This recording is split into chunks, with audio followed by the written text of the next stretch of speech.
할렐루야. 예. 어떤 군인이 있어요. 전쟁 중에 있는 군인인데 자기 소속을 몰라, 이 군인이. 그리고 자기가 있는 위치가 어딘지를 좀 몰라. 하물며 적군이 누군지를 몰라. 이런 사람의 처지가 어떠하겠습니까? 오늘날 우리들의 모습이 이와 같다는 거예요.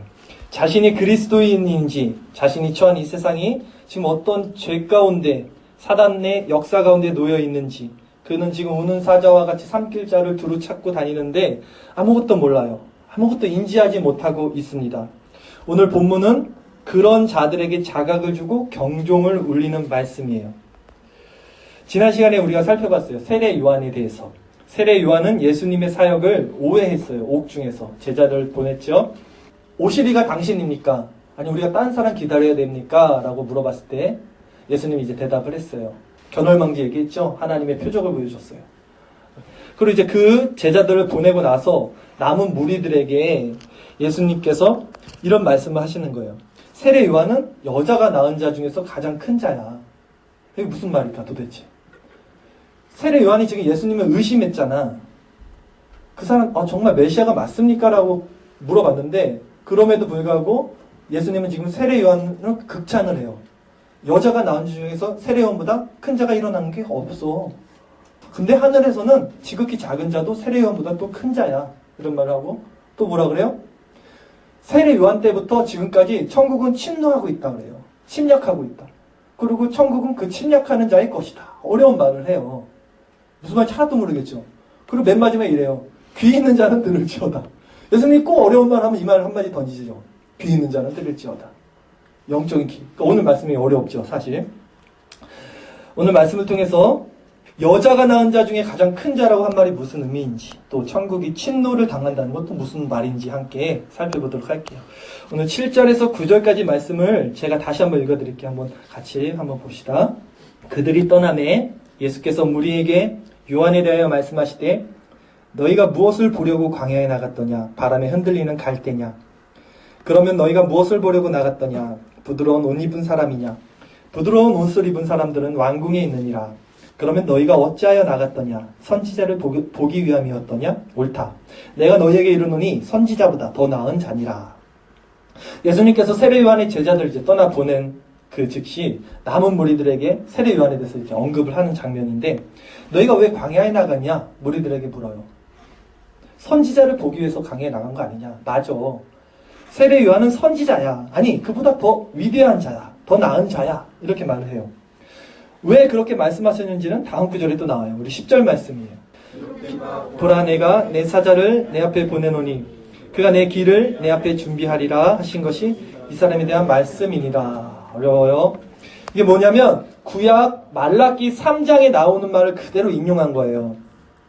메시아가 오기 전에 구약에 엘리야라는 선지자가 있는데 이 엘리야가 먼저 오기로 구약 말라기에 예언이 돼 있단 말이에요. 이 오기로 했던 엘리야가 누구예요? 요한이라는 거예요. 말라기 4장 5절 말씀에 보라 여호와의 크고 두려운 날이 이르기 전에 내가 선지 엘리야를 너에게 보내리리라는 말이 예언이 돼 있어요. 오늘 본문 14절에 보면 예수님이 이렇게 말씀하세요. 만일 너희가 즐겨받을진대 오리라 한 엘리야가 곧 이 사람이라. 세례 요한이 엘리야의 역할로 신약에 왔다는 거예요. 그렇기 때문에 이는 선지자보다 나은 자다. 그러면서 예수님께서 세례 요한을 계속해서 극찬을 하셔요. 11절 말씀입니다. 우리 함께 읽겠습니다. 내가 진실로 너희에게 말하노니 여자가 낳은 자 중에 세례 요한보다 큰 이가 일어남이 없도다. 여기까지. 그렇죠. 진실로 말하는데 여자가 낳은 자 중에 세례 요한보다 큰 이가 일어남이 없대요. 세례 요한이 도대체 어떤 사람이길래 이렇게 극찬을 하실까 예수님이 지금? 금방까지 지금 예수님 오해했어요. 그렇죠. 예수님을 의심했잖아요. 그렇게 칭찬한 이유가 다음 구절에 나와요. 12절 말씀 한번 읽어볼까요? 세례 요한의 때부터 지금까지 천국은 침노를 당하나니 침노하는 자는 빼앗느니라. 이게 오늘 말씀 핵심 포인트입니다, 여러분. 세례 요한의 때부터 지금까지 천국이 침노를 당한다. 침노하는 자는 빼앗느니라. 이게 무슨 뜻이냐면 침노라는 말을 사전적 의미로 보면 남의 나라를 침략한다는 거잖아요. 남의 나라를 침략한다, 쳐들어간다는 의미인데 여기서 쓰이는 침노, 헬라어로 비아제타이라는 뜻인데 헬라어는 어려워요. 남성형이 따로 있고 여성형이 있고요. 수동태가 있고 능동태가 있고 중간형이 있고 뭐 이래요. 하여튼 복잡해요. 그래서 의미가 조금씩 달라져요. 근데 오늘 이 비아제타이, 침노라는 것을 수동태로 쓰면 침략당한다. 수동태는 이제 당하는 입장이잖아. 침략당한다는 건데 중간태로 해석하면 어떤 의미가 있냐면 전진한다. 우리가 전진해 나간다. 진격한다. 이런 의미가 있어요. 그럴 경우에 12절을 이렇게 번역하면 돼요. 세례 요한의 때부터 천국은 힘있게 전진하고 그 전진하는 자들이 그 나라를 차지한다. 라고 해석하는 것이 개혁주의 기반의 일반적인 해석 견해예요. 천국이 침노를 당한다는 게 아니라 중간태로 비아제타이는 세례 요한 때부터 천국이 진격해 나가는 거야. 그리고 그렇게 전진해 나가는 사람이 천국에 들어가는 거야. 이 뜻으로 해석이 되는 거예요. 다시 한번 설명해 드릴게요. 요한은 선지자야. 아니 그보다 나은 자야. 그는 내 앞에 와서 예수님 앞에 와서 하나님 나라의 실체를 전파한 사람이기 때문에 선지자 중에서는 최고야. 모든 선지자와 율법이 예언한 것이 바로 세례 요한까지인데 그는 율법의 마침이 돼. 세례 요한이 율법의 끝이야. 그래서 세례 요한의 때부터 하나님 나라는 진격이 되는 거야. 앞으로 나가는 거예요. 그러니까 세례 요한이 뭘 더 특별히 지금 잘해서 위대한 사람, 여자가 낳은 자보다 가장 큰 자가 아니라 율법의 마침이 되면서 하나님 나라의 실체가 전파된 출발점에 있는 사람이에요. 그 예수님의 길을 같이 시작했어요. 회개하라 천국이 가까이 왔다는 말을 세례 요한이 던지고 예수님도 그 말을 던졌잖아요. 그러니까 여자 아래 난 자 중에 가장 큰 자라는 의미가 여자라는 것은 이제 율법이에요. 우리가 다 여자의 몸에서 났잖아요. 율법 아래에 있는 사람 중에서는 세례 요한이 가장 큰 자야. 선지자 중에서. 그런데 천국에서는 천국은 여자에서 난 사람들이 아니잖아요. 복음으로 새롭게 난 사람들이에요. 그렇죠? 그 새롭게 거듭난 사람들 안에서는 아주 작은 자가 천국에 있더라도 세례 요한은 그 자보단 못하다라는 의미가 되는 거예요. 좀 어려운데 그렇게 알면 돼요. 예수님의 사역을 의심하고 오해한 세례 요한이 뭐가 이쁘다고 예수님이 계속 이렇게 극찬을 하겠냐고요. 그만큼 하나님 나라를 선포하는 이것이 중요하다는 거예요. 그러나 세례 요한이 이런 놀라운 메시지를 전했고요. 예수님 역시 같은 메시지를 던졌잖아요. 그런데 사람들 대다수는 관심이 없어요, 지금. 복음에. 그럼에도 불구하고 이 복음을 듣고 하나님 나라로 몰려드는 자들이 있어요. 그들은 하나님 나라에 들어가려고 몸부림을 칩니다. 그 자들이 바로 침노하는 자, 비아제타이. 하나님 나라는 그렇게 진격하는 자, 몸부림치는 자, 그런 자들의 것이다. 이런 의미라는 거예요. 쉽게 이해할 수 있도록 예를 하나 들게요, 여러분. 불난 집에 있어요, 지금. 불이 났어요. 어떤 사람이 그 안에 들어와 있어요.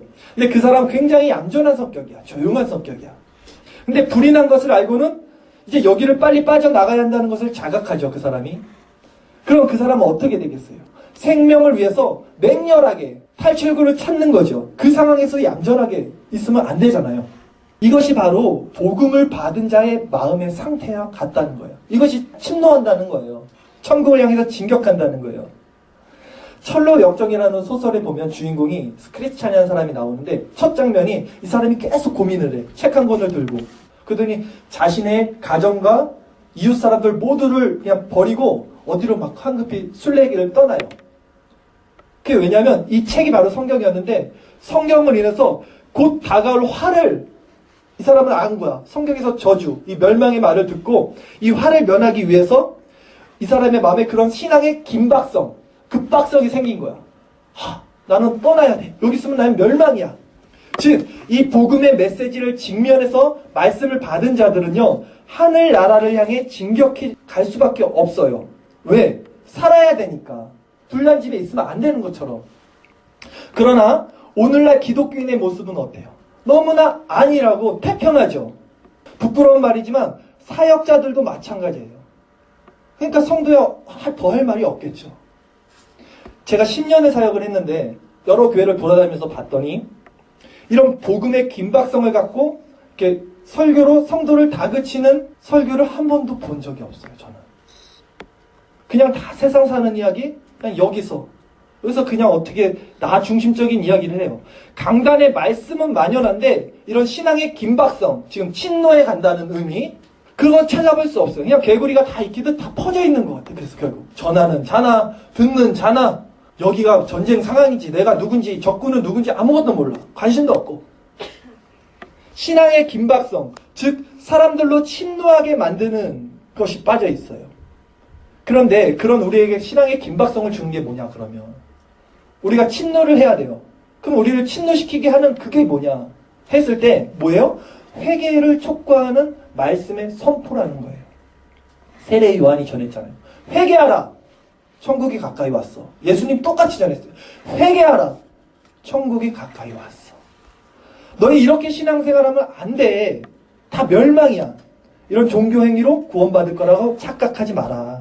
너희 안에 회개의 갈급함도 복음의 열정도 뜨거움도 상한 심령도 기도도 말씀도 없으면 너희는 심판받을 거야. 이렇게 메시지를 던져야 되는 거예요. 그런데 이런 메시지를 전하지 않아요. 그렇죠? 마치 세월호에 앉아서 야 여기는 안전해. 여기는 배야. 구명조끼 입었잖아. 야 여기 교회잖아. 너 교회 나왔잖아. 예배 드렸잖아. 봉사했잖아. 헌금했잖아. 괜찮아. 뭐 받을 거야. 똑같은 거예요. 아니라니까요. 벗어나야 된다니까요. 우리는 우리를 둘러싼 죄 가운데서 뛰쳐나와야 돼요. 지금 여러분. 죄 가운데서 통회하고 자복하는 회개함이 있어야 돼요. 지금. 우리 오늘 찬양도 드리고 예배를 드리고 지금 하는데 밋밋해. 찬양할 때는 나와 있지도 않고. 이런 열심 없는, 이런 마음의 뜨거움 없는 것이 아주 위험한 거예요. 정말로. 이 메시지를 지금 듣고 심령의 긴박성을 자극하지 못한다면 그가 바로 불난집에 앉아있는 참으로 위험한 영적인 상태를 갖고 있는 자라는 거예요. 그러나 지금 이런 말씀을 딱 듣고 심령의 긴박성을 느껴요. 철학적인 크리스찬처럼 오라 나는 어떡하지? 이런 긴박성을 느끼게 된다면 그가 천국을 향해 침노하는 자라는 거예요. 천국은 바로 그런 자들의 것이다 라고 말하는 거예요. 이런 침노하는 자들에게는요 몇 가지 특징이 있습니다. 지금 내가 침노하는 자가 맞는지 천국을 향해 내가 진격하는 자가 맞는지 한번 점검해 봅시다. 복음의 진리를 깨달은 자들은요 그것이 자신의 삶에서 가장 중요한 문제가 돼요. 그들은 자신의 영혼 구원의 문제보다 어떤 것도 삶의 우선순위에 두지 않아요. 내 삶의 가장 중요한 문제가 바로 구원의 문제가 된다고요. 자, 그렇다면 여러분 삶의 우선순위는 뭐예요 지금? 구원의 문제예요. 침노하는 자들의 이 두 번째 특징은 뭐냐면 그들은 자신이 얼마나 지금 위험한 상태에 있는지를 자각해요. 이 세상이 어떤지, 이 세상의 죄가 어떻게 나를 지금 침공해 오는지, 사단이 어떻게 공격해 오는지를 자각을 해요. 느껴요. 인지해요. 자신이 불난집에 있다는 사실을 정확히 인지하는 거예요. 이 사람들은. 침노하는 사람들은. 그래서 그들은 어떻게 해요? 그러면 비상구를 찾아야 될 거 아니야. 불난집에서 나가야 되잖아요. 그러니까 비상구를 찾는 일보다 더 중요한 일이 없어. 이 사람들에게는. 근데 그때 야 여기가 비상구야 하는 음성이 들려요. 나를 따르라. 나는 비상탈출구를 만들기 위해서 이 세상에 왔어. 내가 있는 쪽으로 와라. 예수님의 말씀을 듣고 그들은 그 음성에 순종한다고요. 그래서 내 양은 내 음성을 들으며 나를 따른다라고 예수님 말하잖아요. 그 자들만 음성을 듣는 거예요. 침노하는 자들만 음성이 들리는 거예요.